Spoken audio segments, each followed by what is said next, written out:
여호와의 심판의 날이 오고 있다. 너희가 빼앗은 재물이 너희 가운데서 나뉠 것이다. 내가 모든 나라들을 모아 예루살렘과 싸우게 하겠다. 예루살렘은 함락되고 집들은 약탈당하고 여자들은 강간당할 것이다. 백성들 가운데 절반은 포로로 끌려갈 것이다. 그러나 남은 백성은 이 성에서 쫓겨나지 않을 것이다. 그때 여호와께서 나아가셔서 그 나라들과 싸우실 것이다. 전쟁 때에 싸우듯 싸우실 것이다. 그날에 주께서 예루살렘 동쪽 올리브산 위에 서실 것이다. 그러면 올리브산은 둘로 갈라져서 동쪽에서 서쪽으로 깊은 골짜기가 생길 것이다. 그리하여 산의 절반은 북쪽으로 절반은 남쪽으로 옮겨질 것이다. 너희는 아셀까지 뻗어 있는 이 산 골짜기를 통해 도망할 것이다. 마치 유다 왕 우시야 시대에 지진을 피해 도망한 것처럼 도망할 것이다. 그때 내 주 하나님께서 모든 거룩한 사람을 거느리고 오실 것이다. 그날이 오면 영광의 빛이 없을 것이다. 이와 같은 날은 없을 것이다. 언제 그 날이 올지는 여호와만이 아신다. 그때가 되면 낮도 밤도 없을 것이다. 밤에도 낮처럼 빛이 비출 것이다. 그 날이 오면 예루살렘에서 생수가 흘러넘쳐 절반은 동쪽 사해로 흘러 들어가고 절반은 서쪽 지중해로 흘러 들어갈 것이다. 여름에도 겨울에도 그렇게 흐를 것이다. 여호와께서 온 세계의 왕이 되실 것이다.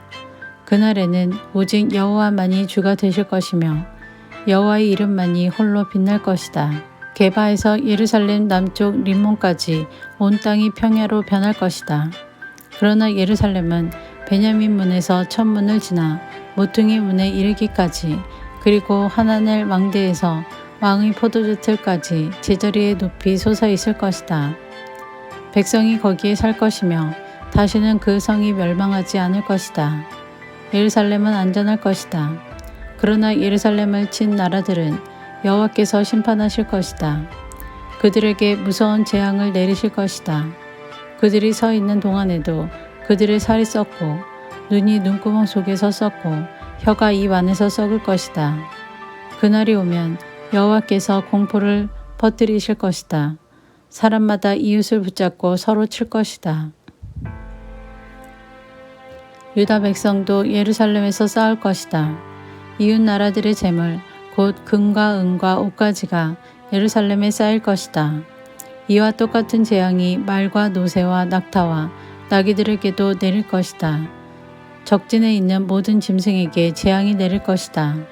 예루살렘을 치러 온 백성 가운데 살아남은 사람이 해마다 예루살렘으로 와서 만군의 여호와 영원한 왕께 예배할 것이다.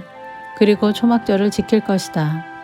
세계 온 나라 백성들 가운데 예루살렘에 와서 만군의 여호와 영원한 왕께 예배하지 않는 백성이 있으면 그 백성의 땅에는 비가 내리지 않을 것이다. 이집트 사람들이 예루살렘에 와서 초막절을 지키지 않으면 여호와께서 다른 나라들에 내린 것과 똑같은 재앙을 그들에게도 내리실 것이다. 이집트를 비롯해서 초막절을 지키지 않는 나라마다 이런 심판을 받을 것이다. 그 날이 오면 말 방울에도 여호와께 거룩히 구별된 것이라는 글이 새겨져 있을 것이며 여호와의 성전의 솥들도 거룩한 제단 그릇들처럼 될 것이다. 예루살렘과 유다에 있는 모든 솥도 만군의 여호와께 거룩히 구별하여 바친 성물이 될 것이며 제물을 바치는 사람마다 그 솥들로 고기를 삶을 수 있을 것이다. 그날이 오면 만군의 여호와의 성전에 다시는 상인들이 없을 것이다.